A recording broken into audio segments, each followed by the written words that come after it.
The frozen ground beneath Wakiza's moccasins crunched like broken glass as he crouched behind the wind-carved sandstone outcropping, his breath forming ghostly wisps in the pre-dawn darkness of the Nebraska Territory. The year was 1866, and the territory buzzed with talk of impending statehood, a transition that would bring new laws, federal oversight, and the kind of legal scrutiny that made certain men desperate to consolidate their ill-gotten gains before spring arrived. At 30, the Lakota scout had learned to read danger in the subtle signs that escaped less experienced eyes, the way horses held their heads when their riders prepared for violence, the particular quality of silence that preceded gunfire, the metallic scent of fear that hung in cold air like smoke from a dying fire. His thoughts drifted unbidden to the reservation where his grandmother's spirit still walked, where she had taught him that winter was not death, but waiting a time when the earth gathered strength for rebirth. She would have understood this moment, this choice between safety and justice, that pressed against his heart like a physical weight. The Minikuju had known about choosing battles worth dying for, about standing firm when retreat meant abandoning everything that gave life meaning. 6 riders moved through the cottonwood grove below him, with the methodical precision of wolves stalking wounded prey. Their leader, Pete Harlan, sat his horse with the casual confidence of a man who had never faced serious opposition to his will, his pale eyes scanning the terrain, while his right hand rested on the grip of a well-maintained Colt revolver. Behind him rode the kind of men who made their living from other people's fear, drifters and gunmen drawn to the frontier by promises of easy money and minimal legal oversight. Conrad Dietrich's campaign to seize water rights throughout the territory had been escalating for months, but this morning felt different. The riders carried themselves with the grim purpose of men who had received final orders, their weapons checked and ready for use rather than mere intimidation. Whatever they had come to accomplish at the widow's homestead would not involve negotiation or compromise. Wakiza shifted his position slightly, the newly acquired Winchester rifle across his forearm, heavy with more than just its physical weight. The revolutionary lever-action repeater, fresh from the New Haven Arms Company's renamed Winchester Repeating Arms Company, represented the kind of technological advancement that was changing frontier warfare forever. In his cartridge belt and coat pockets, he carried nearly 40 rounds of .44 Henry rimfire ammunition, enough firepower to equal a small squad of soldiers with older weapons. But it was the responsibility of choice that weighed heaviest on him. Now the knowledge that whatever happened in the next few minutes would define not just his own future, but the fate of a woman who had come to mean more to him than simple duty demanded. Isadora Crane had appeared at his riverside camp 3 times in the past month, always after dark, always desperate, seeking shelter from Conrad's increasingly violent pressure to abandon her legal claim to the headwaters of Willow Creek. Each visit had lasted longer than the previous one, their conversations evolving from cautious exchanges of basic necessities to something approaching trust and perhaps something deeper that neither had dared to name. During her last visit, as they sat by his campfire sharing coffee and hardtack, she had told him about Walter with the kind of fierce loyalty that marked frontier wives who had shared genuine partnerships rather than mere arrangements of convenience.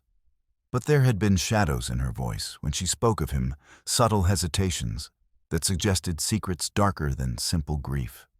The way her fingers had trembled when touching his surveying instruments, the careful way she had avoided certain topics. All of it painted a picture of a woman carrying burdens too heavy for one person to bear alone. Walter Crane had been a surveyor. She had told him a man who understood the legal complexities of territorial land law and had spent 2 years proving up their homestead according to federal statutes. But there had been something in her tone when she mentioned his work for Conrad, a carefully controlled bitterness that spoke of betrayal and compromise that went beyond professional disagreements. Walter was dead now, killed 6 months earlier when a cottonwood had fallen across his body during the worst blizzard in territorial memory. Isadora had been left alone to defend water rights that controlled access to the only reliable stream for 20 miles in any direction. Rights that Conrad Dietrich needed for his expanding cattle empire and his ambitious coal prospecting operations in the southeastern hills. The German immigrant had built his fortune through systematic acquisition of the best grazing land and water sources, understanding that control of water meant control of everything else. In this harsh country, where rainfall was often insufficient for successful farming. Conrad's interest in coal prospecting had grown from rumors and geological surveys that suggested substantial deposits might lie beneath Nebraska's rolling plains. While no major coal discoveries had yet been confirmed, the early signs were promising enough to attract investment from Eastern capitalists, who understood that railroad expansion would create enormous demand for fuel. Control of potential coal lands, combined with the water rights necessary to support mining operations, could transform Conrad from a successful rancher into one of the territory's most powerful men. The sound that changed everything was subtle, but unmistakable. The soft scrape of a wooden door opening, followed by a woman's sharp intake of breath. Isadora had emerged from her cabin and spotted the armed men surrounding her property.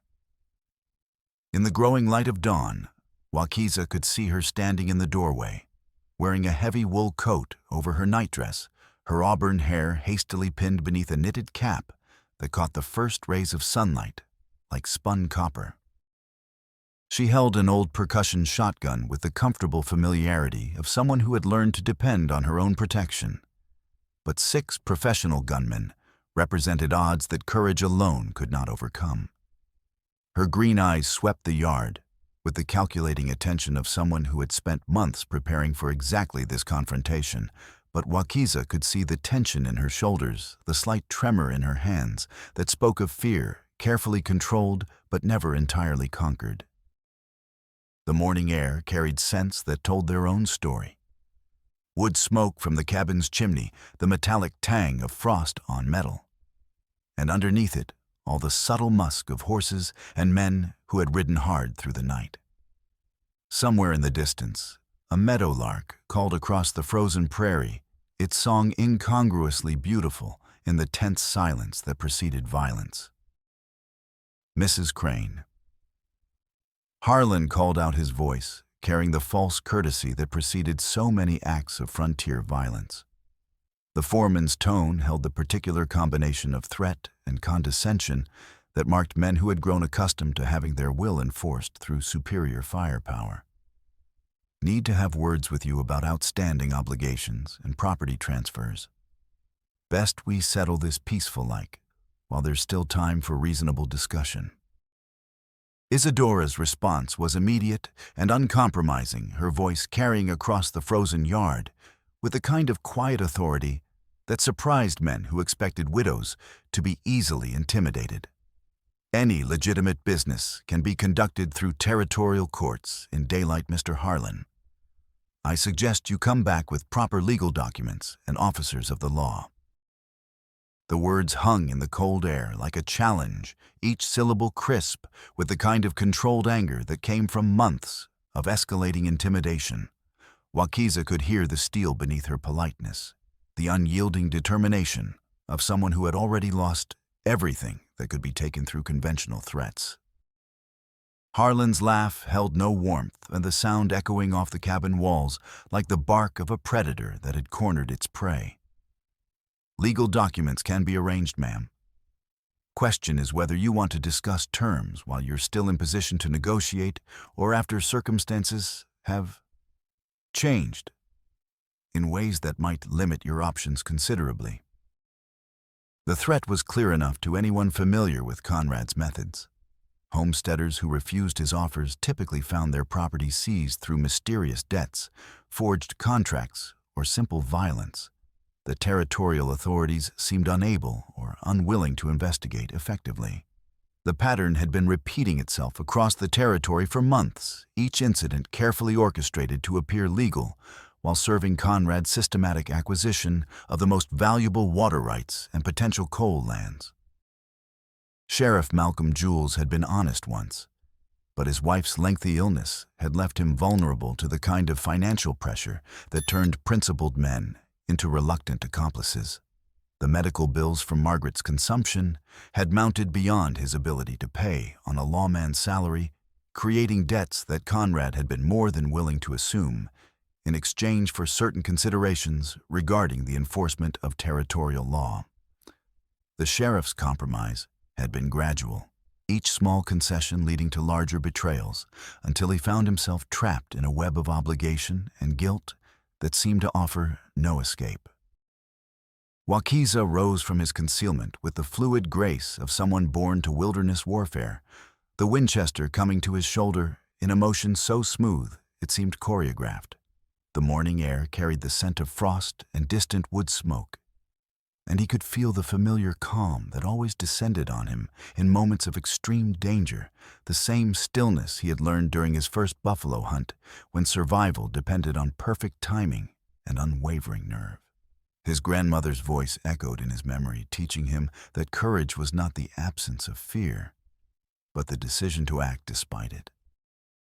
His first shot shattered Pete Harlan's carbine stock, sending wooden splinters flying, while the ruined weapon tumbled from the foreman's hands. The sound of the Winchester's report rolled across the prairie like thunder, announcing that the rules of engagement had suddenly and dramatically changed. The smell of gunpowder hung sharp in the cold air, mixing with the scents of frost and fear to create an atmosphere thick with the promise of violence. "Morning, gentlemen." Waukeeza called out his voice, carrying the kind of quiet authority that made smart men reconsider their options. The words came in English, but his tone carried the unmistakable confidence of a warrior who had chosen his ground and was prepared to defend it to the death. "Seems like you're trespassing on the lady's property without invitation or legal authority." The reaction was swift and predictable. Harlan's men scattered toward whatever cover they could find while clawing for their weapons, but Waukeeza had chosen his position with the tactical advantage of high ground and clear fields of fire. His second shot kicked dirt between Joe McCoy's boots, causing the young gunman to stumble backward while reassessing the wisdom of drawing against an opponent who could place bullets precisely where he chose. The sound of boots scrambling across frozen ground mixed with muttered curses as Conrad's men sought cover behind whatever obstacles they could find. Horses whinnied nervously, sensing the tension that crackled through the air like electricity before a thunderstorm. The smell of fierce sweat began to mingle with the morning's other scents, creating an atmosphere that spoke of violence barely held in check. "This ain't your concern, Breed." Harlan snarled, his face flushed with rage and embarrassment at being outmaneuvered by a single man. The racial slur carried the particular venom of someone whose authority had been challenged by a person he considered inherently inferior. Blood from minor cuts caused by the exploding carbine stock ran down his cheek, adding injury to the humiliation that burned in his pale eyes. "Right away now, and we'll pretend this never happened. Stay, and you'll be planting daisies before the sun's full up." Waukeeza's response was another carefully aimed shot that removed Silas Thorne's hat without disturbing the hair beneath it. The message was clear: he could hit whatever he chose to hit, and mercy was a limited commodity that would not be extended indefinitely. The Winchester's lever worked smoothly as he chambered another round, the metallic sound, carrying clearly in the crisp morning air, like the cocking of destiny itself. From her position in the cabin doorway, Isadora was watching the confrontation with the kind of calm attention that suggested she understood exactly what was at stake. The appearance of an unexpected ally had shifted the tactical balance, but it had also escalated a situation that could only end in bloodshed or retreat. Her grip on the shotgun remained steady, but Waukeeza could see the way she positioned herself to cover his flank, demonstrating the kind of tactical awareness that spoke of careful preparation and natural intelligence. The wind picked up slightly, carrying with it the scent of snow from clouds building on the western horizon. Weather was coming, the kind of late-season storm that could trap people in the open and turn tactical advantages into death sentences. The changing conditions would need to be factored into whatever happened next, adding another layer of complexity to an already dangerous situation. Much obliged for the assistance. She called out to Wakiza, her voice steady despite the obvious danger that surrounded them like a tightening noose. There was something in her tone that went beyond simple gratitude, a recognition of shared purpose that suggested she had been hoping for exactly this kind of intervention. Though I suspect these gentlemen were just leaving anyway, seeing as how they've got no legal business here and the weather's turning nasty. It was a diplomatic offer of face-saving withdrawal that might have ended the confrontation without further violence. The approaching storm provided a perfect excuse for retreat, allowing Conrad's men to withdraw without appearing to surrender to superior force. But Pete Harlan had built his reputation on never backing down from lesser men, and being humiliated by an Indian scout in front of his subordinates represented the kind of insult that demanded satisfaction regardless of tactical considerations. His hand moved toward the backup revolver holstered at his left hip, the motion deliberate and threatening despite the obvious disadvantage of his position. Pride and professional reputation warred with survival instinct in his pale eyes, and pride was winning the battle despite all evidence that continuing the fight would lead to his destruction. Wakiza's fourth shot arrived first, punching through Harlan's shoulder and spinning him from his saddle with a curse that echoed across the prairie like thunder from the approaching storm. The foreman hit the ground hard, clutching his wounded arm while his horse danced nervously away from the scent of blood. The smell of gunpowder hung in the air, like incense in a deadly church service, mixing with the metallic tang of spilled blood to create an atmosphere that spoke of violence barely contained. Next man who draws gets it through the chest instead of the shoulder. Wakiza announced, working the Winchester's lever to chamber a fresh cartridge. The threat was delivered in conversational tones that somehow made it more menacing than shouted warnings.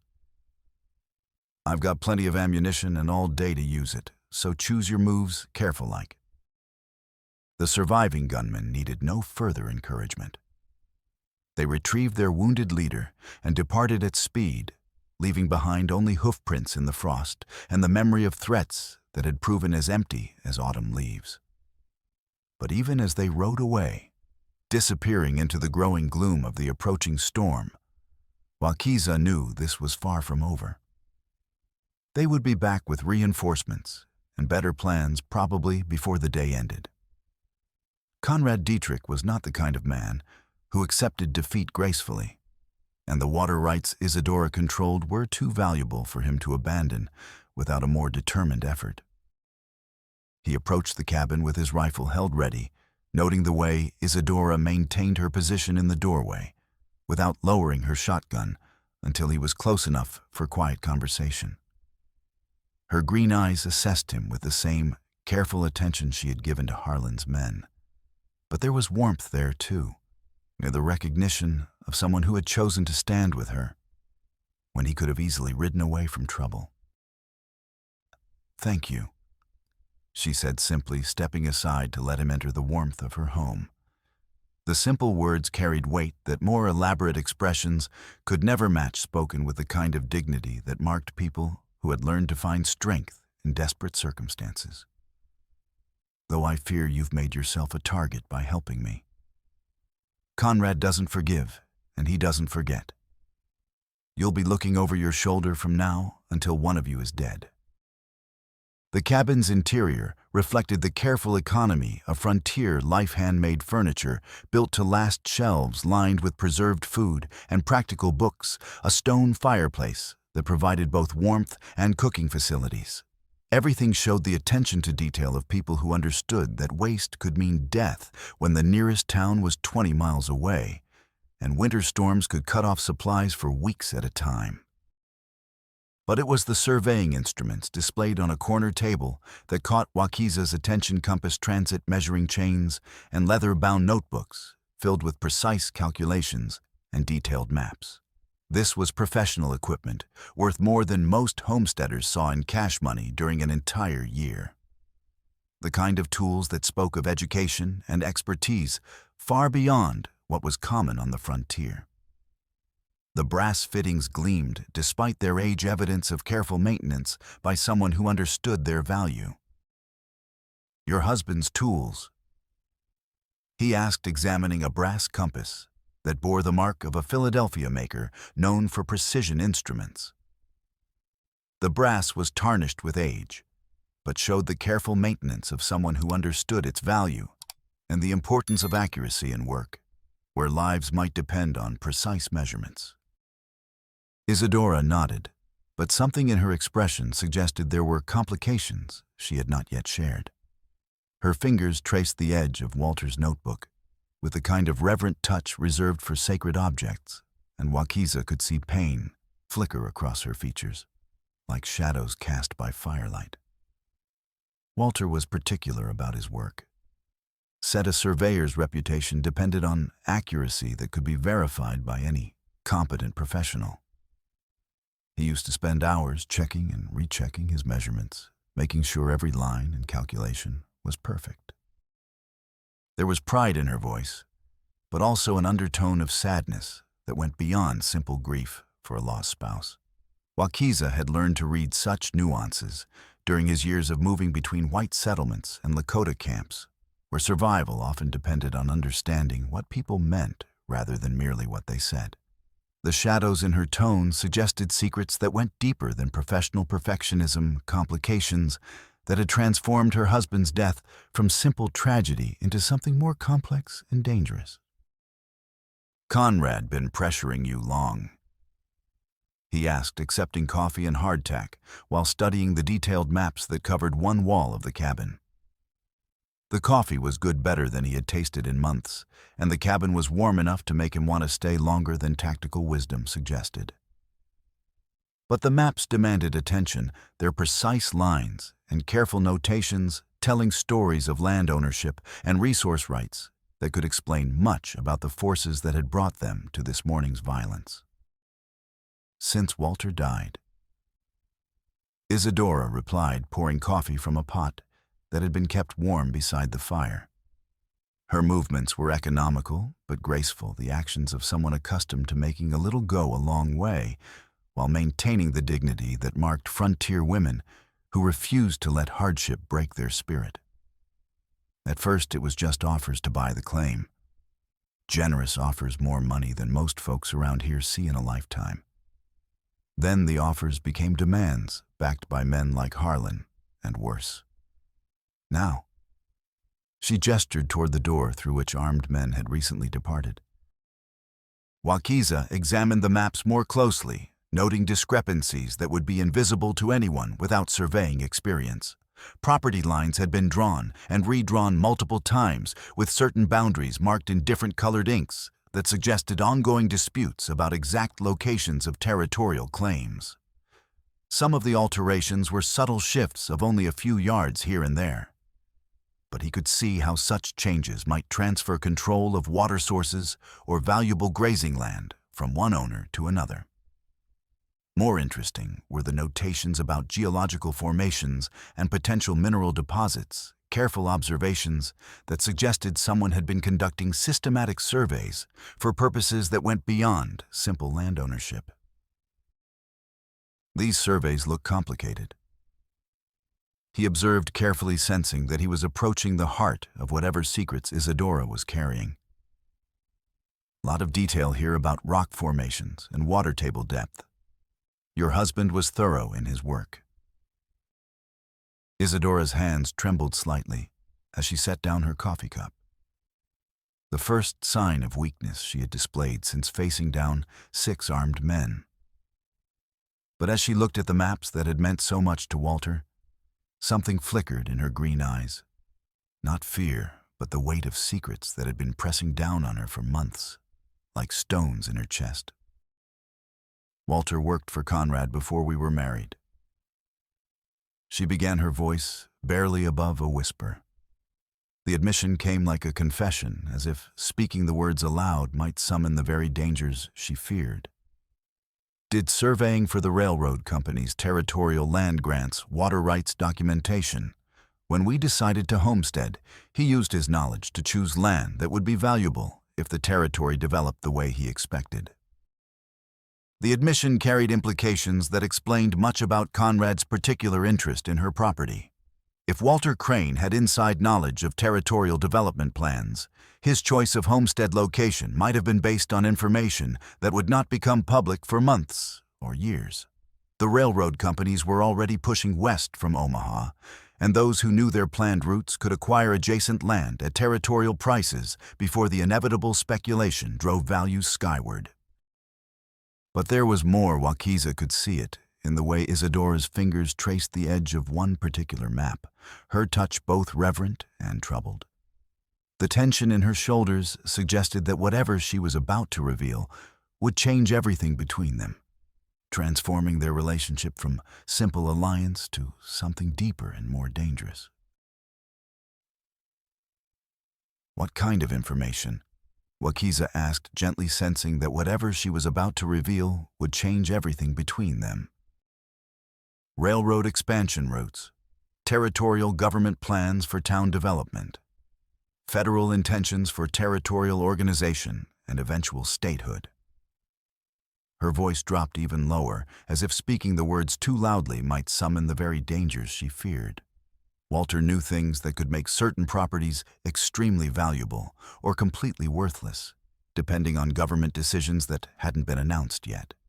He used to say that information was the most valuable commodity on the frontier, more precious than gold or cattle, because it could multiply a man's wealth beyond imagination or destroy it overnight. It was the kind of knowledge that men killed for on the frontier, where advance information about transportation routes or government plans could create fortunes or destroy them overnight.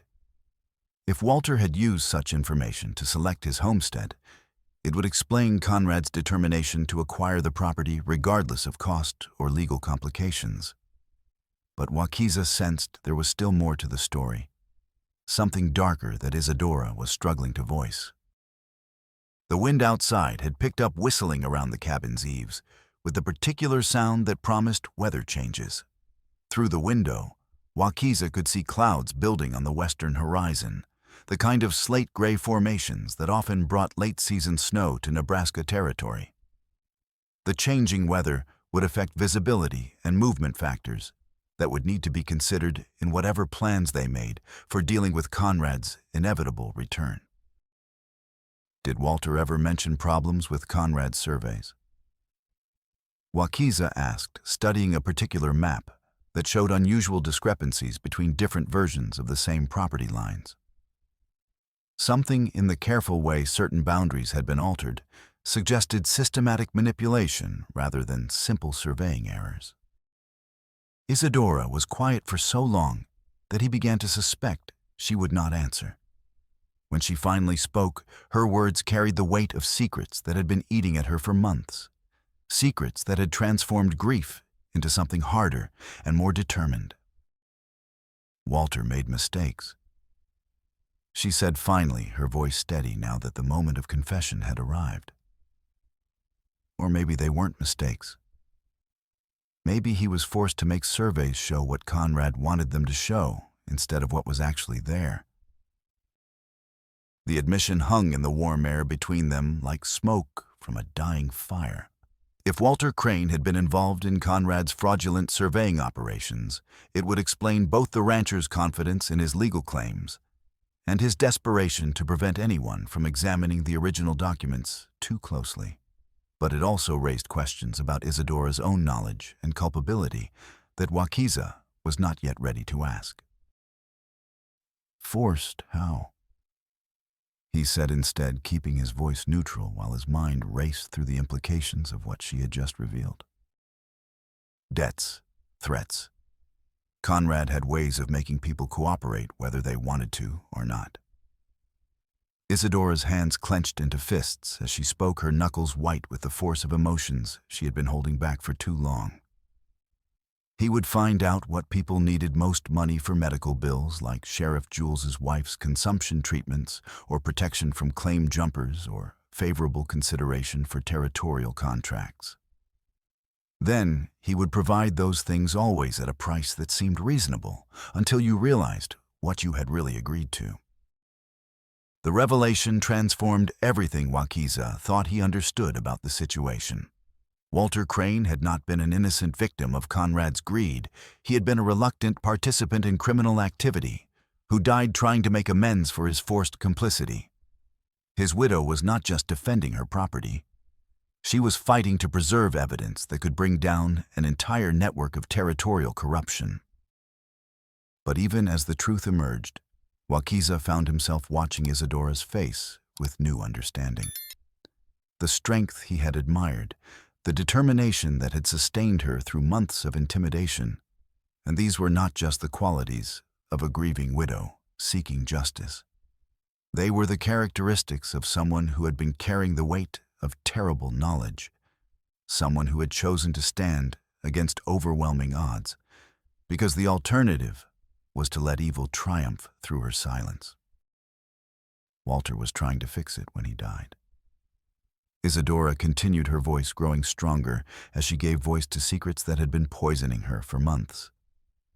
He spent his last weeks creating accurate surveys that would expose what Conrad had been doing.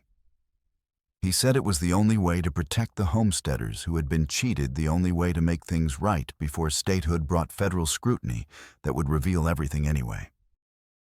The mention of Walter's final project brought new understanding to Wakiza's assessment of the situation. If accurate surveys existed that could contradict Conrad's fraudulent claims, then the widow's property was not just valuable for its water rights. It was dangerous because it represented evidence that could destroy an entire criminal enterprise. Where are these accurate surveys now? Wakiza asked, though something in her manner suggested she had been waiting for exactly this question. Isadora rose and moved to a trunk beside the fireplace. But instead of opening it immediately, she paused with her hands resting on the carved wooden lid. For a moment, her composure cracked, and Wakiza saw not the formidable woman who had faced down armed men, but someone who had been alone with devastating secrets for far too long. But the trunk held only the surface layer of Walter's deception. After removing blankets and winter clothing, Isadora's fingers found a small brass key hidden in a seam of the trunk's lining. With this key, she opened a wooden box that had been concealed beneath the false bottom. But even this contained only ordinary surveying notes and routine correspondence. It was Wakiza who noticed the peculiar markings in Walter's notebook margin symbols that looked like standard surveying notations but followed no pattern he recognized. His years of tracking across diverse terrain had taught him to read signs that others missed, and these markings had the deliberate quality of a code designed to be invisible to casual observation. These symbols, he said, pointing to marks that appeared throughout Walter's documentation, they're not standard surveying notation. Looks more like directions, maybe, or coordinates. Isadora leaned closer, studying the markings with new attention. The proximity made him aware of the faint scent of lavender soap in her hair, the warmth of her body in the cold cabin. As understanding dawned in her eyes, she began to see the pattern coordinates disguised as routine calculations, references to locations that had nothing to do with the surveys they appeared to annotate. Walter was always clever about hiding things in plain sight. She whispered, her fingers tracing the encoded directions with reverent attention. He said the best secrets were the ones that looked like something else entirely. Like his grandmother's recipe for preserving meat, she taught him to hide valuables in places that looked ordinary, but were actually carefully chosen for security. Together, they decoded the cryptic references, their heads close together as they worked through Walter's careful misdirection. Wakiza found himself acutely aware of the intelligence that sparkled in her green eyes, the way her brow furrowed in concentration, and the small smile that played at the corners of her mouth when she made a connection. Following the trail led them outside to a granite boulder, where Walter had often sat during his evening contemplations, a stone that seemed unremarkable. but had been chosen with surveyor's precision for its permanence and visibility. The cold air hit them like a physical blow as they stepped outside, but the urgency of their discovery drove them forward despite the dropping temperature. Snow was beginning to fall more steadily now, large flakes that caught the wind and swirled around them like a living thing. The approaching storm would complicate whatever plans Conrad might have for immediate retaliation, but it would also make travel more dangerous for anyone trying to reach federal authorities with evidence of territorial corruption. Beneath the boulder, wrapped in oiled leather and sealed in a metal box that had been constructed specifically for long-term concealment, they found the real treasure. The accurate surveys that documented every fraudulent claim, every illegal boundary adjustment, every theft that Conrad had perpetrated through systematic falsification of territorial records. Walter gave copies to Charlotte Beatrice the week before he died. Isadora explained as they examined documents that could destroy Conrad's entire empire. Her voice carried a mixture of pride and sorrow as she spoke of her dead husband's final acts of courage. Said, if anything happened to him, she should make sure they reached someone who could use them properly. But he kept the originals here hidden where Conrad would never think to look. What emerged from their investigation was evidence more extensive than either had imagined. Walter had not just corrected Conrad's fraudulent surveys, he had documented a conspiracy that reached into territorial government itself, involving railroad contracts, water rights, and grazing permits that affected thousands of people throughout Nebraska territory. The scope was staggering, encompassing not just individual thefts, but systematic manipulation of territorial law for private gain. Most disturbing were the geological surveys that documented Conrad's coal prospecting activities in the southeastern hills. While no major deposits had yet been confirmed, the surveys showed systematic exploration that suggested Conrad believed substantial coal reserves lay beneath seemingly worthless agricultural land. If he was right, and if the coming railroad expansion created demand for local fuel sources, control of these lands could make him one of the wealthiest men in the territory. Have you told anyone else about this? Wakiza asked, examining survey documents that showed systematic alterations of property boundaries throughout the region. Just Charlotte. And now you. Isadora's green eyes held his with the kind of direct honesty that had sustained frontier communities through countless crises. There was something else in her gaze too, a warmth that went beyond simple gratitude, a recognition of connection that transcended their shared circumstances. Walter said I should trust someone who understood both worlds' white law and Indian justice, someone who couldn't be bought or intimidated. It was a heavy responsibility to place on a man who made his living by avoiding exactly the kind of entanglements that led to gunfights and legal complications. But as Wakiza studied the evidence that Walter Crane had died trying to preserve, he understood that some responsibilities could not be avoided without sacrificing everything that made life worth living. The documents in his hands represented more than evidence of corruption, and they were a dead man's legacy, a final gift to a territory that deserved better than the law of superior firepower. Outside, the wind was picking up stronger now, and the first serious snowflakes were beginning to fall with the particular intensity that promised a significant storm. The weather would complicate whatever plans Conrad might have for immediate retaliation, but it would also make travel more dangerous for anyone trying to reach federal authorities with evidence of territorial corruption. Conrad will be back, Wakiza said, finally carefully returning the surveys to their hiding place. Probably with more men and less patience for negotiation. I know, Isadora replied, her voice steady once again. Question is whether we can get this evidence to territorial authorities before he stops us permanently. The sound of approaching horses interrupted their conversation, but these riders announced themselves with calls of greeting rather than hostile silence. Through the window, Waukeesa could see three men approaching under a white flag. Dr. Edwin Marcel Sheriff, Malcolm Jules, and a man he did not recognize, wearing the kind of expensive clothing that suggested political connections. Looks like we're about to find out who our friends are, Isadora observed, checking the loads in her shotgun despite the peaceful overtures of the approaching delegation. Dr. Marcel dismounted, first his medical bag prominent as always, but his expression grimmer than usual for a man accustomed to delivering difficult news to frontier families. Behind him, Sheriff Jules sat his horse, with the uncomfortable bearing of someone performing duties that conflicted with his personal inclinations, his weathered face showing the kind of exhaustion that came from too many sleepless nights, wrestling with impossible choices. Jules looked older than his 45 years, and the weight of his compromises etched in the lines around his eyes and the slump of his shoulders.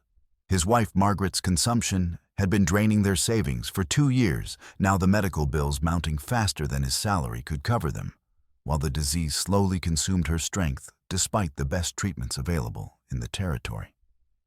Conrad's offer to assume those debts had seemed like salvation at the time, but the price had proven higher than any honest lawman should have been willing to pay.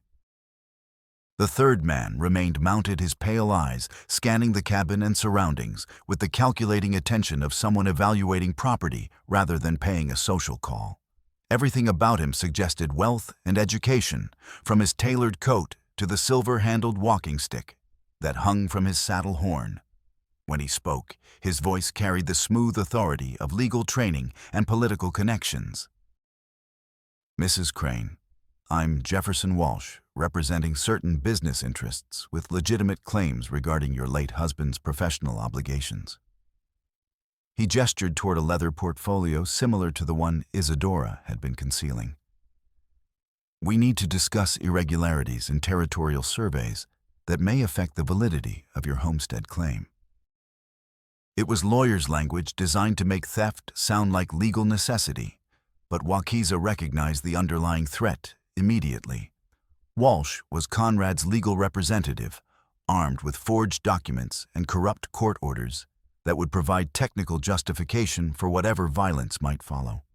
The man's confidence suggested he had never been seriously challenged by anyone who understood both law and force.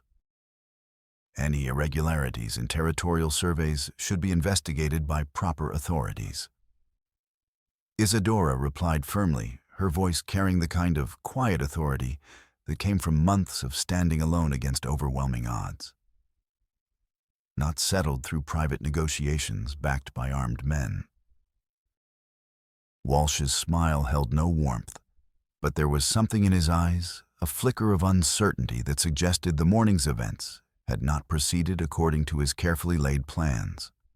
Sweat beaded on his forehead despite the cold air, and his hands showed a slight tremor as he gripped his reins. I'm afraid the situation is more complicated than you understand, Mrs. Crane. Your husband's surveying work created certain obligations that survived his unfortunate death.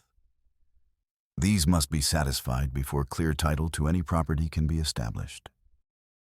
Dr. Marcel cleared his throat uncomfortably, his medical training making him sensitive to the tension that hung between the participants, like smoke from a poorly ventilated fire. Perhaps we could discuss this inside, away from curious ears. But Waukeesa had no intention of allowing Isadora to be isolated with men whose loyalties remained questionable at best. Anything that needs discussing can be said right here in the open, he said, stepping into view with his rifle held ready, but not directly threatening. The effect on Walsh was immediate and telling. The lawyer's confident expression wavered as he recognized that his carefully planned intimidation session had acquired an armed and unpredictable variable. His pale complexion took on an ashen quality as he realized that legal maneuvering might not be sufficient to achieve his objectives. Sheriff Jules looked almost relieved to see someone willing to complicate what had obviously been planned as a one-sided negotiation. This doesn't concern you, Scout. Walsh said, trying to regain control of the situation through legal authority. But his voice had acquired a tremor that undermined his words. Property disputes are civil matters that should be resolved through proper channels. Property theft concerns everyone who believes in territorial law. Wakiza replied evenly, his dark eyes never leaving Walsh's face. Especially when it's backed by forged documents and hired guns. The accusation hit Walsh like a physical blow, confirming that someone had been examining the evidence more carefully than Conrad's organization had anticipated.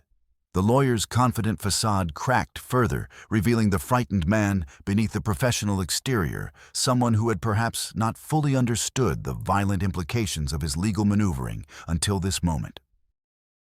Sheriff Jules shifted uncomfortably in his saddle, his conscience warring with the financial necessities that had made him Conrad's reluctant ally. Margaret's medical bills were real enough, and the German rancher's money had kept her alive through 2 harsh winters when honest wages would have left them unable to afford proper treatment.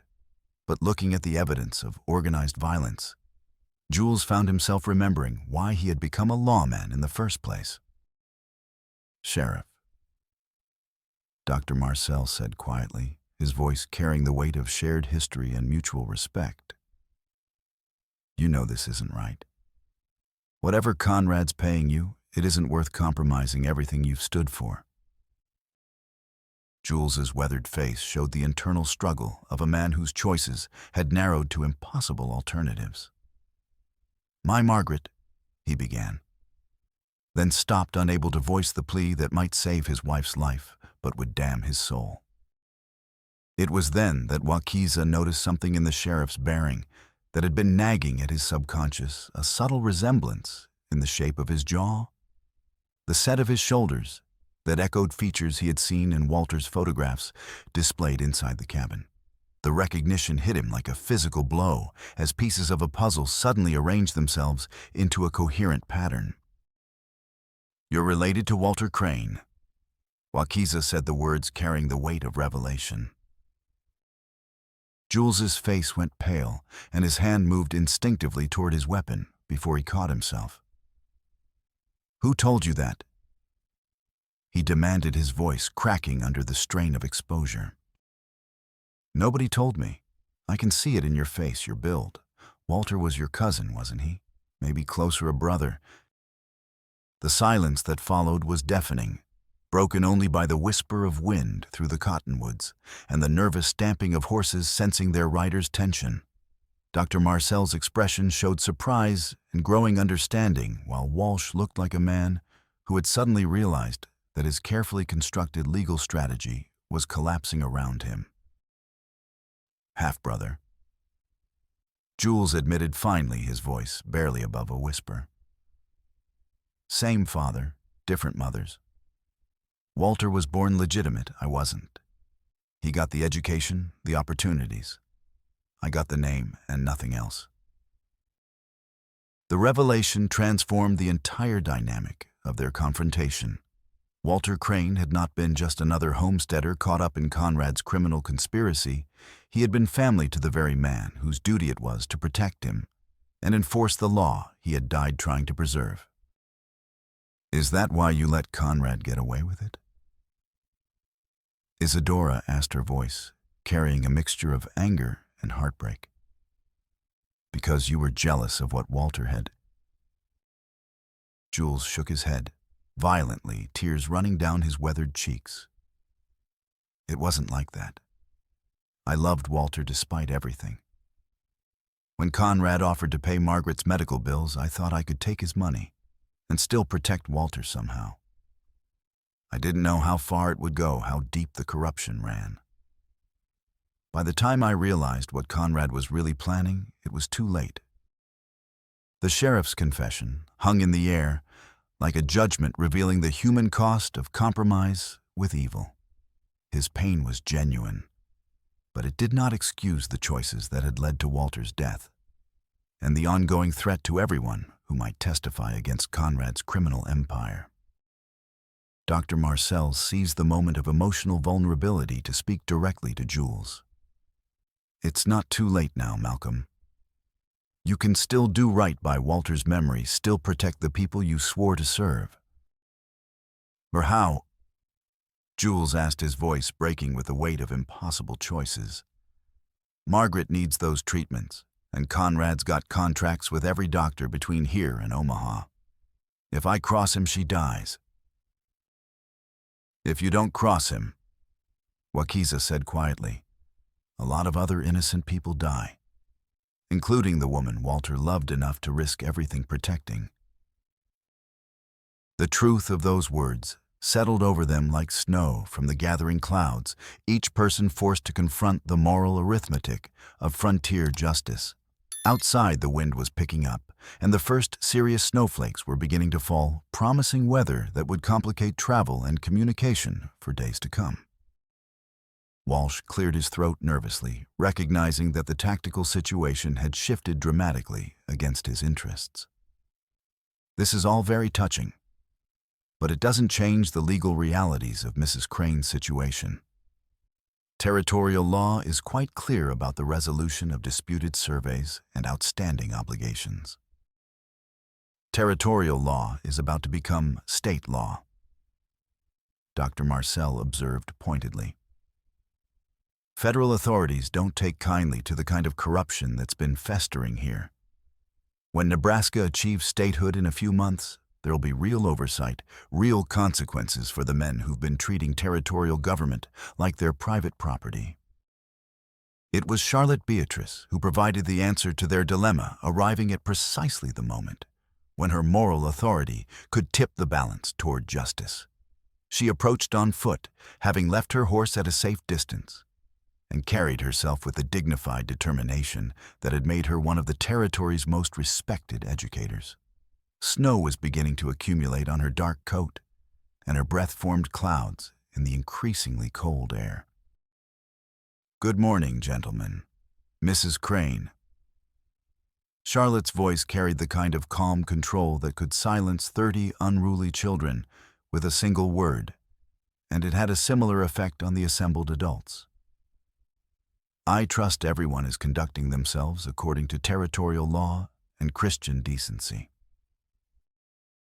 Her presence changed the entire dynamic of the confrontation, introducing a witness whose moral authority even Conrad's supporters would hesitate to challenge directly. Walsh found himself in the uncomfortable position of explaining his business to someone whose approval carried significant weight throughout the territory. Someone whose disapproval could damage reputations as effectively as any legal judgment. "Miss Beatrice Kralkstro," Walsh said, attempting to recover his diplomatic composure while visibly struggling with the sweat that had begun to stain his expensive shirt despite the cold weather. "We were just discussing certain legal complications regarding territorial surveys. Nothing that should concern educators." Charlotte's response was immediate and devastating in its simplicity, delivered with the kind of moral clarity that had made her beloved by students and parents alike. "Everything that affects the rule of law concerns educators, Mr. Walsh. How else can we teach children about justice and civic responsibility if adults don't demonstrate these principles through their actions?" The question hung in the cold air, like an indictment forcing everyone present to consider how their behavior would appear to the next generation of territorial citizens. It was exactly the kind of moral challenge that frontier communities use to hold powerful men accountable when legal institutions failed to function properly. Charlotte reached into her coat and produced a telegram, its official markings indicating rapid transmission through the territorial communication network. "This arrived this morning from Omaha. Federal marshals are already en route to investigate allegations of systematic corruption in territorial government. They'll be here within days, not weeks." The news hit Walsh like a physical blow, confirming his worst fears about the scope of federal interest in territorial affairs. If federal marshals were already investigating, then Conrad's time was running out faster than anyone had anticipated. The approaching statehood deadline was forcing federal authorities to clean house before Nebraska could be admitted to the Union, with a government compromised by corruption. How long do we have? Isadora asked, her voice tight with understanding that their window of opportunity was narrower than they had realized. The marshal sent word they'll arrive in Lantern's End tomorrow evening, Charlotte replied. Which means Conrad will try to eliminate all evidence and witnesses before then. Tonight might be our last chance to stop him before he completes whatever final plan he's been preparing. Sheriff Jules straightened in his saddle, something in Charlotte's words seeming to restore his resolve. There's something else you need to know about Conrad, he said, his voice gaining strength as he chose his path. The reason he's so desperate to control territorial government before statehood. He's not just stealing land. He's been selling territorial resources to Confederate sympathizers who want to establish a power base in the new states. The revelation was staggering in its implications. If Conrad had been collaborating with former Confederates seeking to influence territorial politics, then his crimes went far beyond simple fraud to approach treason against the federal government that would soon be evaluating Nebraska's fitness for statehood. Conrad fought for the Union during the war. Jules continued his confession, gaining momentum as he chose truth over convenience. But he came back changed, bitter about what he'd seen. He used to say that democracy was a failure, that strong men needed to take control and impose order on chaos. When former Confederate officers started approaching him about territorial investments, he saw an opportunity to build the kind of society he thought America needed. The pieces of Conrad's motivation were falling into place with terrifying clarity. This was not just about personal greed or local corruption. It was about fundamental questions of how American society would be organized in the territories that would become states. Conrad's vision of hierarchical control based on wealth and force represented everything the democratic government was designed to prevent. That's why the federal investigation moved so quickly, Dr. Marcel observed. If there's Confederate involvement in territorial corruption, Washington will spare no effort to root it out before statehood. Walsh's retreat was as swift as it was undignified, spurring his horse toward town, while calling back empty threats about legal consequences and proper procedures that fooled no one. His departure was so hasty that he nearly fell from his saddle twice, his legal composure completely abandoned in favor of simple survival instinct. Sheriff Jules remained his decision finally made to stand with law and justice rather than personal convenience. What can I do to make things right? Jules asked, his voice carrying the weight of genuine remorse and determination to honor his brother's memory. Charlotte's answer was immediate and practical. Help us protect the evidence Walter died to preserve. Make sure it reaches federal authorities intact and testify truthfully about everything you've seen Conrad do. As they planned their strategy for surviving the night and ensuring that justice could be served, the weather continued to deteriorate. Snow was falling steadily now, promising to limit visibility and complicate movement for everyone involved in the coming confrontation. The approaching storm would provide both opportunities and danger's concealment for those who understood how to use it, and deadly exposure for those caught unprepared. But even as they worked methodically through the complex preparations necessary for their survival, Wakiza found himself increasingly aware of the woman working beside him.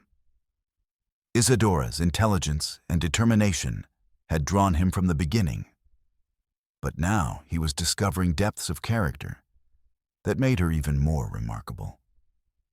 The way she had handled Walsh's intimidation, the strength she had shown in preserving Walter's evidence, the grace with which she had accepted the revelation about Jules's relationship to her dead husband. All of it spoke to a character that had been forged by hardship into something precious and rare. In the quiet moments between their tactical preparations, He found himself studying the details that made her unique.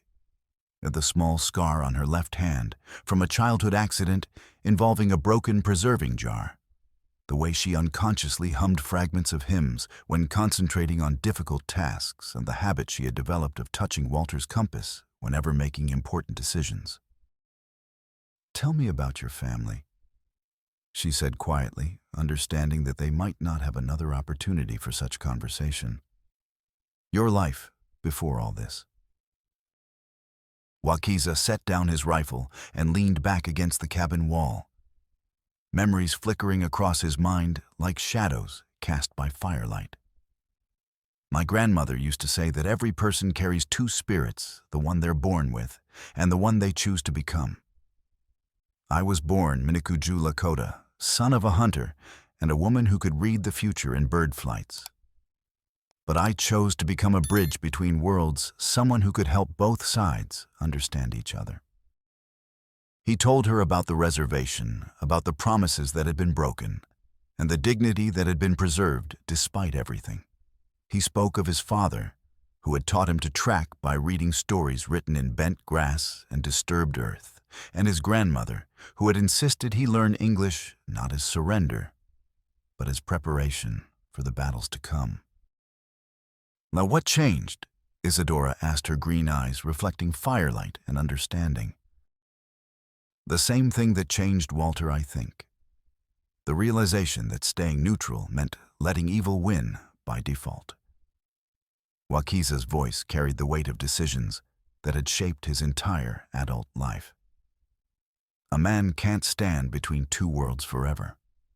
Eventually, he has to choose which one he's willing to fight for. Isadora reached across the space between them, her fingers finding his hand in a gesture that transcended simple comfort. The touch of her skin against his sent electricity through Wakiza's entire body. But it was more than physical attraction. It was recognition of connection that went beyond their shared circumstances. In her eyes, he saw not pity for his divided heritage, but respect for the strength it had taken to forge an identity from such complex materials. "When this is over," he said quietly, the words coming from a place deeper than conscious decision, "I'd like to stay. Help you rebuild, help the community grow into something worth Walter's sacrifice." Her answer came not in words, but in the way her grip tightened on his hand, her eyes holding his, with the kind of direct honesty that had sustained frontier communities through countless crises. There was promise there and possibility, and the understanding that what was growing between them was worth fighting for regardless of the odds they faced. "Conrad will come tonight," Wakiza predicted as they prepared for what might be their last evening of relative safety. "Can't afford to let this evidence reach federal authorities, and he knows we'll be ready for him during daylight hours." Isadora nodded grimly, checking the loads in Walter's shotgun, while her mind calculated ammunition and defensive positions with the methodical precision of someone who had been preparing for this confrontation throughout the long winter months. "The question is whether he'll try to burn us out or storm the cabin directly." They had been preparing for exactly this confrontation since the first threats had emerged, stockpiling supplies and ammunition while studying every approach to the homestead that might offer tactical advantages to attackers. The cabin itself had been reinforced with additional timber and positioned to provide clear fields of fire in all directions, while hidden caches of food and ammunition ensured they could withstand a prolonged siege if necessary. But preparation could only do so much against superior numbers and professional killers who understood small unit tactics. If Conrad brought enough men and sufficient determination, he could overwhelm their defenses through simple attrition, regardless of how well they fought. As darkness settled over the prairie with unusual clarity, stars beginning to appear through breaks in the cloud cover, Wakiza found himself thinking about the woman who sat across from him, cleaning weapons with the methodical care of someone preparing for battle. The lamplight caught the auburn highlights in her hair as she worked her movements precise, despite the obvious tension that filled the cabin like smoke. The conversation was interrupted by the sound of horses moving through the darkness, not the rushed approach of men intent on immediate violence, but the careful positioning of riders, establishing a perimeter around their target. Conrad was taking no chances this time, deploying his forces with military precision to prevent escape, while maintaining tactical flexibility for whatever assault plan he had chosen.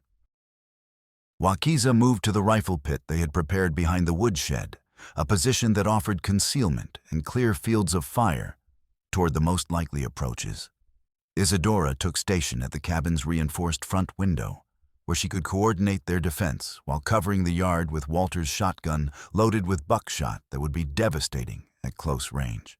Sheriff Jules positioned himself near the back entrance, his belated commitment to justice making him a valuable ally despite his earlier compromises. The attack began not with burning arrows, as later accounts would claim, but with the more practical frontier method of fire-setting oil-soaked rags attached to sticks, kerosene splashed against wooden surfaces, and burning brands thrown onto the cabin's roof. Conrad's men approached systematically using the darkness and their superior numbers to establish multiple fires that would force the defenders into the open, where they could be captured or killed at his leisure. Wakiza's first shot dropped the arsonist closest to his position, the man tumbling from his horse with a scream that echoed across the prairie like a war cry that announced the beginning of the final battle. His second bullet shattered a kerosene lantern that another attacker was using to ignite oil-soaked rags, splashing burning fuel across the man's clothes and causing him to dance backward with curses that would have made a mule skinner proud. The Winchester's lever action allowed him to maintain steady fire while changing positions to avoid return shots, its revolutionary design giving him tactical advantages that older weapons could never match. Each shot was carefully aimed to achieve maximum tactical effect, rather than simple killing, his goal being to break the attacker's coordination and morale, rather than to eliminate them one by one. But the diversionary fires were working exactly as Conrad had planned. Flames licked at the cabin's wooden walls while smoke began filling the interior, forcing the defenders to choose between maintaining their positions and saving the building that represented everything Walter and Isadora had worked to create. "Cabin's burning," Isadora called out, her voice tight with controlled desperation, as smoke began to sting her eyes and throat. Wakiza could see flames beginning to spread across the roof, despite their efforts to make the structure less vulnerable to incendiary attack.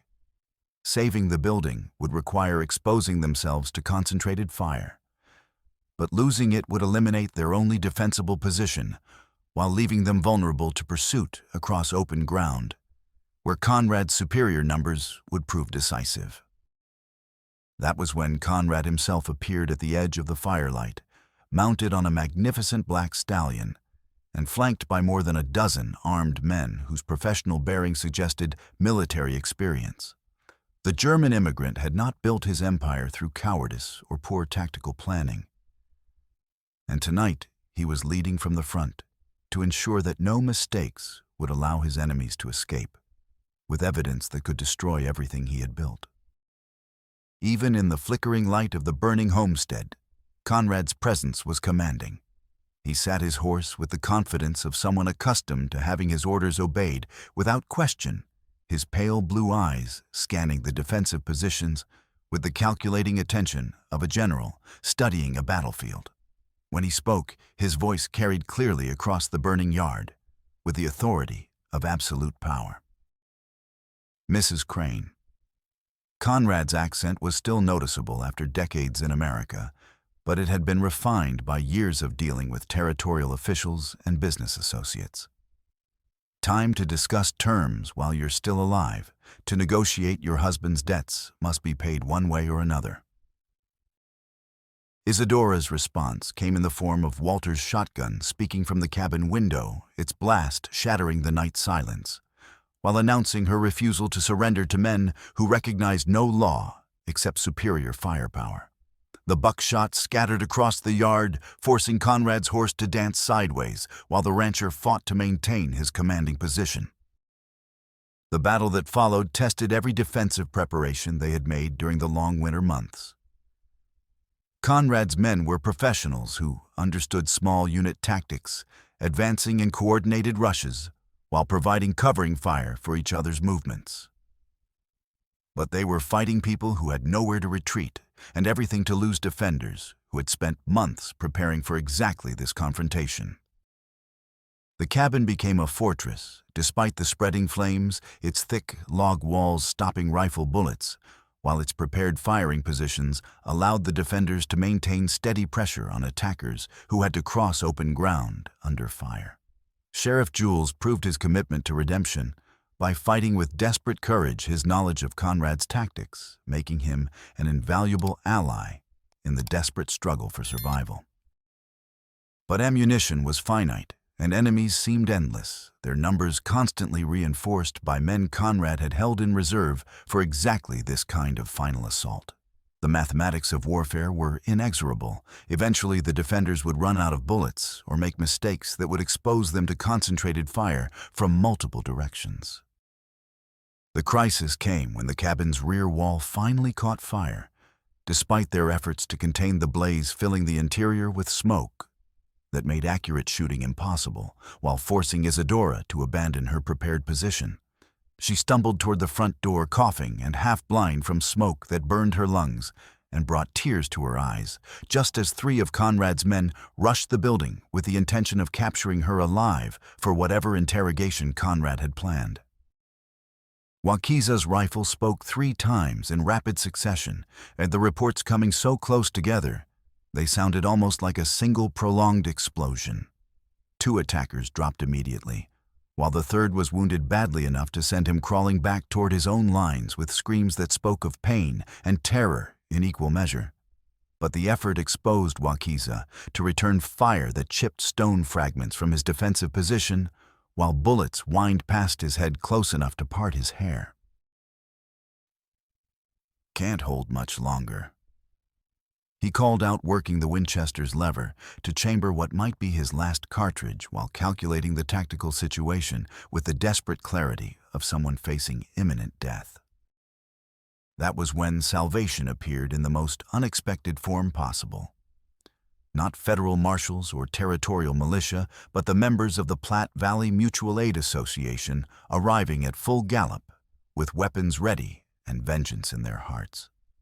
Hans Schmidt led the charge on his massive draft horse, followed by Eric Peterson and his sons Charlotte Beatrice riding side saddle, but carrying a rifle with obvious competence, and more than 20 other homesteaders whose farms had been threatened or destroyed by Conrad's campaign of systematic intimidation. Association. Schmidt roared, his thick German accent transformed into a battle cry that echoed across the burning homestead like the voice of justice itself. For territorial law and honest government. The effect on Conrad's men was immediate and devastating.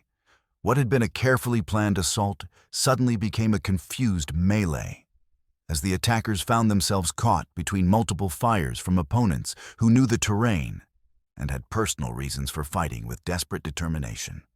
Professional gunmen who had seemed so formidable when facing isolated defenders became liability-prone mercenaries when confronted by organized community resistance, led by people who understood both tactics and the cause they were fighting for. Conrad recognized the changed tactical situation immediately, his military instincts telling him that his carefully orchestrated attack had become a potential disaster. Standing in his stirrups to signal retreat before his entire force was surrounded and destroyed, his voice cracked with frustration and rage at seeing victory snatched away by people he had dismissed as insignificant farmers. "Fall back." Conrad shouted, his commanding presence beginning to waver under the pressure of unexpected resistance. "Regroup at the creek crossing." But the withdrawal became a rout as association members pressed their advantage with the kind of reckless courage that came from having nothing left to lose and everything to gain from Conrad's defeat. 3 of Conrad's gunmen never made it to their horses, while 2 others were captured wounded and disarmed by homesteaders who proved that democratic determination could overcome professional violence when properly organized and motivated. As the surviving attackers disappeared into the darkness, their retreat marked by curses and the sound of horses being driven hard across unforgiving terrain, Wakiza and his allies took stock of their situation. The cabin could not be saved. Flames had spread too far for any hope of controlling the blaze. But the most important thing had been preserved: Walter's evidence and the witnesses who could interpret it for federal authorities. Anybody hurt bad? Dr. Marcel called out, materializing from the shadows with his medical bag and the calm efficiency that had made him indispensable to frontier communities throughout his career. Nothing that won't heal. Wakiza replied, accepting treatment for burns and cuts that were painful but not life-threatening. While around them, association members conducted their own assessment of casualties and damage. Isadora stood watching her home burn with the kind of stoic acceptance that marked people who had learned not to invest too much emotional capital in material possessions that could be destroyed by violence or natural disaster. But Wakiza could see tears on her soot-stained cheeks as flames consumed the cabin that Walter had built with his own hands during their brief but happy marriage. "I'm sorry about your home," he said quietly, moving to stand beside her as they watched years of careful construction reduced to ash and memory. She turned to face him with eyes that held determination rather than despair, her voice steady despite the obvious grief that filled her heart. Walter always said a home was people, not buildings. The building can be replaced. It was exactly the kind of response he had come to expect from her, practical, forward-looking, focused on solutions rather than problems. But there was something else in her voice too, a note of possibility that suggested she was already thinking about what might be built on the ashes of what had been destroyed. Hans Schmidt approached with documents he had recovered from one of the captured gunmen, his blacksmith's hands gentle with papers that might prove crucial to their cause. "This one was carrying orders," he announced, holding up correspondence that bore Conrad's seal. "Looks like he was planning to move his entire operation out of the territory before federal authorities arrived." The intelligence confirmed what they had suspected. Conrad was preparing for a final retreat that would take him beyond the reach of territorial law, probably to one of the western territories where federal oversight remained minimal and corrupt local officials could be more easily purchased. But it also revealed something more disturbing: lists of names that included every member of the Mutual Aid Association and several territorial officials who had been marked for elimination. "He's not just running," Charlotte Beatrice observed, studying the captured documents with her teacher's analytical mind. "He's planning to eliminate everyone who could testify against him before he goes." The revelation transformed their tactical situation from defensive to offensive. If Conrad was preparing a systematic elimination of witnesses, then waiting for federal marshals to arrive might not be sufficient to ensure their survival. They would need to take action to protect themselves and preserve the evidence that could bring justice to the territory. "Where would he go?" Wakiza asked, studying the documents for clues about Conrad's escape plans. Sheriff Jules, his knowledge of local geography, making him invaluable, despite his earlier compromises, pointed toward a map that showed the territory's western boundaries. "There's an old trading post about 30 miles west near the Colorado border. Place called Dead Man's Crossing.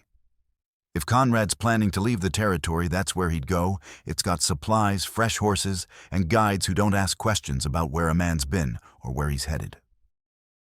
The location was strategically chosen, far enough from territorial settlements to avoid casual observation, but close enough to major trails to provide access to the western territories where federal law remained largely theoretical.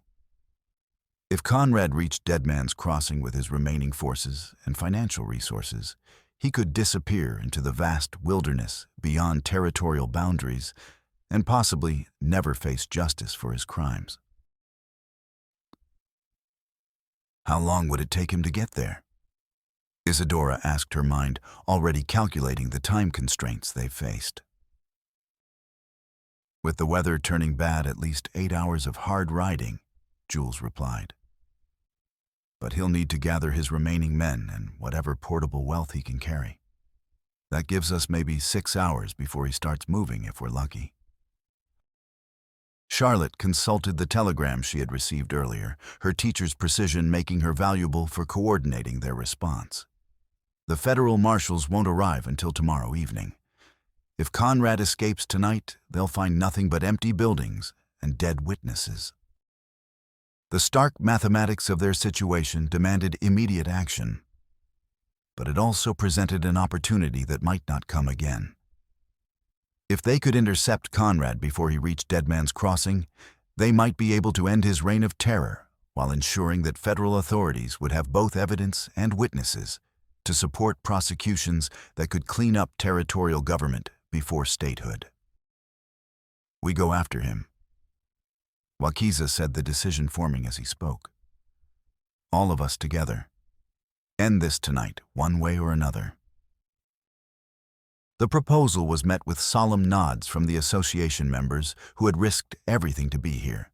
These were not professional soldiers or experienced fighters, but farmers and shopkeepers, teachers and craftsmen who had been forced by circumstances to take up arms in defense of principles they might not fully understand, but were willing to die to preserve.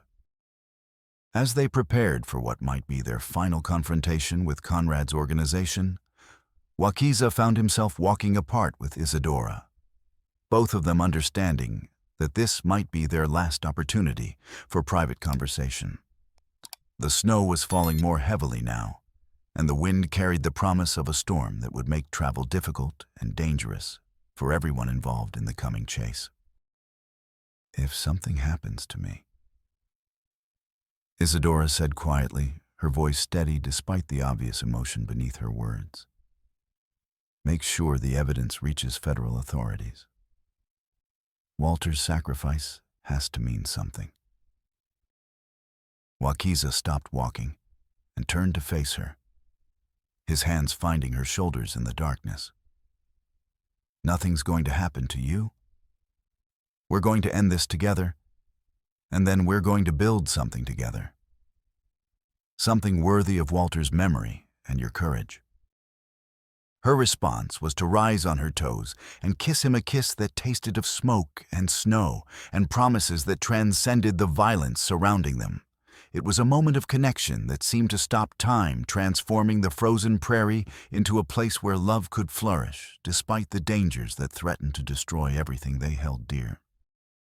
When they broke apart, both were breathing hard, and their hearts racing with something that had nothing to do with the coming battle. When this is over, Isadora whispered, her forehead touching his, I want to marry you. Not just because Walter would have approved, but because I love you in ways I never thought possible after losing him. The declaration hit Wakiza like lightning, illuminating feelings he had been trying to suppress since their first meeting. He had thought his affection for her was based on admiration and shared purpose. But standing here in the snow with her body warm against his, he understood that what he felt was deeper and more powerful than anything he had experienced before. I love you too. He replied, the words coming from a place deeper than conscious decision. Whatever happens tonight, that won't change. They rejoined the group with new resolve, their personal commitment adding weight to their shared dedication to justice. The association members had been making final preparations for the pursuit, checking weapons and organizing supplies for what might be a long chase through increasingly dangerous weather. The trail Conrad's force had left was easy to follow, despite the snow, too many horses moving too fast to conceal their passage effectively. Blood from wounded men marked their route along with discarded equipment that suggested panic rather than organized withdrawal. Whatever discipline Conrad had maintained during the assault on the homestead was breaking down under the pressure of unexpected defeat and the need for rapid escape. "They're moving faster than I expected," Hans Schmidt observed, studying hoofprints that showed horses being driven at speeds that would exhaust them quickly. "But they can't maintain this pace for long, especially with wounded men slowing them down." The pursuit took them across terrain that Wakiza knew well from his years of tracking. But the weather was making navigation increasingly difficult. Snow was falling heavily enough to limit visibility to a few hundred yards, while the wind created drifts that obscured landmarks and made travel treacherous for both pursuers and pursued. But the same conditions that made pursuit dangerous also worked against Conrad's escape. His larger force would be easier to track and harder to conceal, while wounded men would slow their progress and force frequent stops that the smaller, more motivated group of pursuers could use to close the distance between them. They caught up with Conrad's rear guard at a creek crossing where the fleeing gunmen had been forced to stop and tend to wounded companions. The sound of gunfire echoed across the snowy landscape as desperate men fought a delaying action against pursuers who represented everything they had spent years trying to suppress.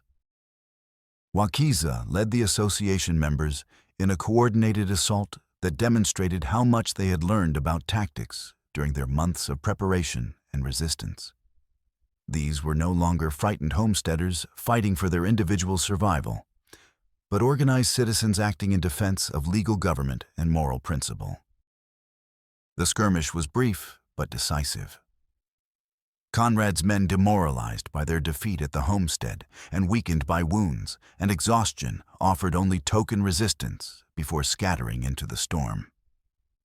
2 more of his gunmen were captured, while the rest fled deeper into the wilderness, where the weather would claim more victims than bullets ever could. Among the prisoners was Pete Harlan, the foreman, whose arrogance had precipitated the morning's violence. His shoulder wound had become infected during the retreat, and he was delirious with fever when they found him collapsed beside the creek.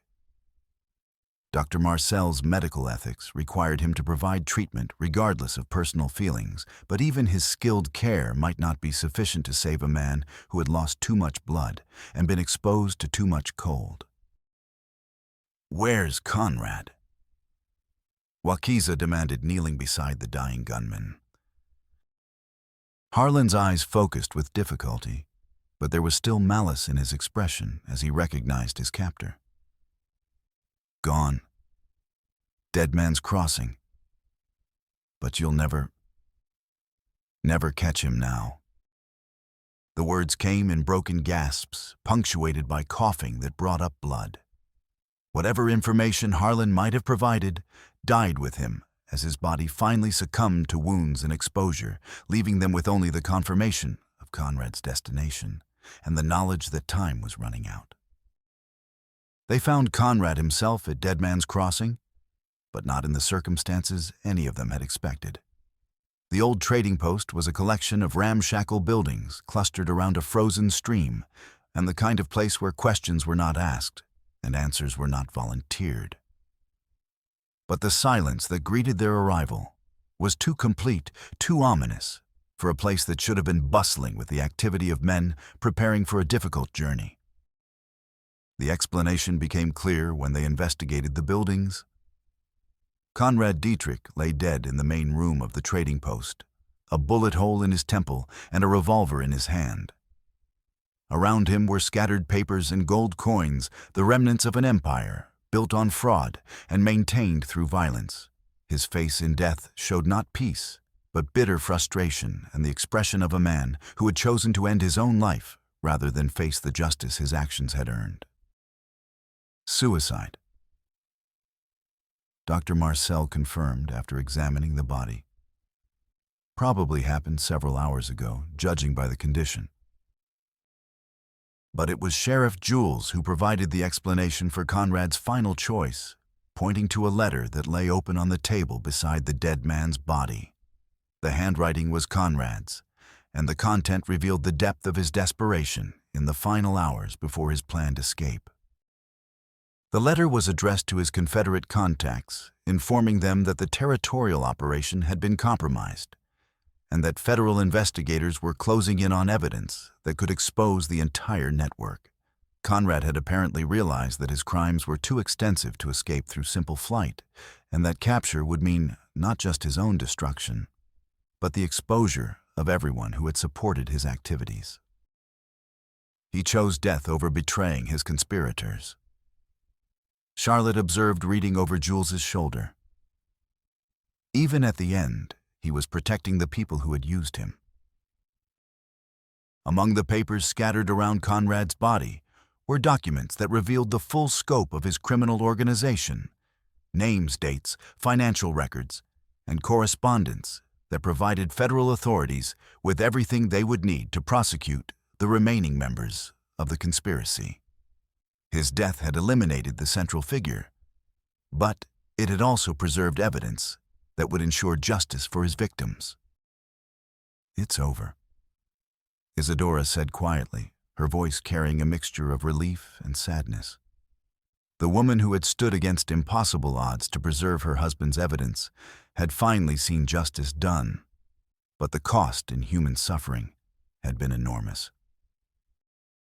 Wakiza put his arm around her shoulders, understanding that victory often carried its own burden of sorrow. They had achieved their objective and preserved the evidence that would clean up territorial government, but the struggle had cost lives and destroyed communities in ways that would take years to heal.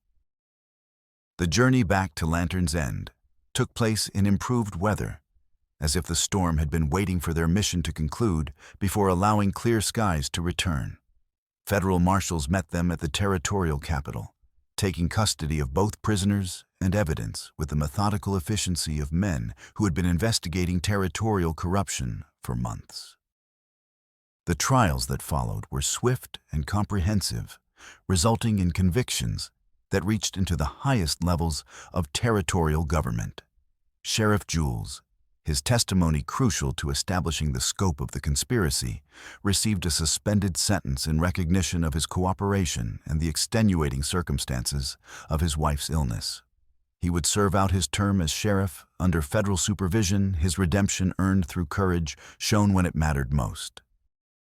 6 months later, as Spasta, spring returned to Nebraska territory with its promise of renewal and growth. Wakiza and Isadora were married in a ceremony that celebrated not just their personal commitment, but the triumph of justice over systematic oppression. The wedding took place in Charlotte Beatrice's rebuilt schoolhouse, with Dr. Marcel presiding and the entire association attending despite social conventions that might have discouraged such racial mixing in other circumstances. Nebraska achieved statehood on March 1st, 1867. Just 3 weeks after their wedding, bringing with it the federal oversight and legal protections that would prevent future corruption on the scale Conrad had achieved. The territorial period was ending, but the principles they had fought to preserve would continue into Nebraska's future as the 37th state. Their community had been forged by shared danger and mutual sacrifice, creating bonds that transcended the artificial boundaries that divided people elsewhere. Here, a man was judged by his actions during crisis rather than his ancestry. A woman by her character under pressure rather than her compliance with social expectations. The ceremony itself was simple but profound, conducted according to both Christian tradition and Lakota custom, in recognition of the dual heritage that Wakiza brought to their union. Charlotte had worked with One Hawk Wakiza's cousin, who had arrived from the reservation to witness the ceremony, to create a service that honored both cultures while emphasizing the shared values that had made their love possible. As they emerged from the schoolhouse into spring sunshine that promised growth and renewal, Isadora caught sight of the rebuilt cabin that now stood where her original home had burned. It was larger than the previous structure, built with help from association members who had insisted that their first communal project should be providing their friends with a home, worthy of everything they had sacrificed to preserve. But what moved her most was the sight of Walter's surveying instruments displayed in a place of honor inside the new cabin. Not as monuments to the dead, but as tools that would continue to serve the cause of accurate mapping and legal property ownership. The future they had fought so hard to preserve would be built on the foundation of truth that Walter had died trying to establish. Ready for whatever comes next? Wakiza asked, helping Isadora into the wagon they would use to return to their rebuilt homestead. Ready, she replied, settling beside him as they began the journey home through landscape that had been transformed from battlefield to farmland through the determination of people who refused to surrender their dreams to those who believed might made right. Behind them, the association members were already making plans for expanded cooperation, shared harvests, community schools, and the kind of mutual aid that would ensure no family would ever again face the kind of systematic intimidation they had endured during Conrad's campaign of terror. The new state government would provide legal protections, but the real security would come from communities that had learned to stand together in defense of democratic principles. Ahead lay the future they had fought so hard to preserve, uncertain in its details, but secure in its foundation of law justice, and the understanding that ordinary people could accomplish extraordinary things when they stood together in defense of principles worth any sacrifice. The wagon wheels turned steadily through prairie grass that showed the fresh green of spring growth, carrying two people toward a destiny they would write together, in this land where dreams could still come true for those brave enough to defend them against whatever forces might try to destroy them. As they crested a small hill that offered a view of the valley, where so much blood had been shed in the name of justice, Wakiza and Isadora could see smoke rising from chimneys of new homes being built by families who had returned now that Conrad's reign of terror had ended. It was visible proof that their struggle had been worthwhile, that the principles they had defended were already taking root in the lives of people who would carry them forward into Nebraska's uncertain but hopeful future as a state. In the distance, a lone rider appeared on the horizon, approaching at an easy pace that suggested peaceful intentions. As he drew closer, Wakiza recognized the distinctive dress and bearing of a Lakota messenger, probably carrying word from the reservation about tribal reaction to Nebraska's new statehood and the changes it would bring to relations between Indian and white communities. The rider proved to be Swift Bear, a childhood friend who had chosen to remain with the traditional ways while respecting Wakiza's decision to build bridges between cultures. His message was simple but profound. The tribal elders had voted to recognize Wakiza's marriage and welcome Isadora as a daughter of the people, understanding that the future would require cooperation rather than conflict between all who called Nebraska home. "Your grandmother would be proud," Swift Bear said, clasping Wakiza's hand in the traditional manner. "You have honored both worlds and helped build something new that serves justice for all people." The blessing carried weight that went beyond personal acceptance, representing hope that the new state could become a place where different communities worked together rather than against each other. It was exactly the kind of future that Walter Crane had envisioned when he risked everything to preserve evidence of corruption, and that Isadora and Wakiza had fought to make possible through months of danger and sacrifice. As Swift Bear departed with promises to carry news of their success back to the reservation, Wakiza and Isadora continued toward their rebuilt home with hearts full of gratitude and determination. They had survived the violence, preserved the evidence, and seen justice done according to law rather than force. But more than that, they had discovered love in the midst of chaos and built a community that would endure whatever challenges the future might bring. The sun climbed higher, warming earth that had been frozen by winter and watered by the blood of those who believed that some things were worth dying for. Spring had come again to Nebraska, no longer a territory but a state. And with it, the eternal promise that freedom could be preserved by those brave enough to fight for it generation after generation until the end of time.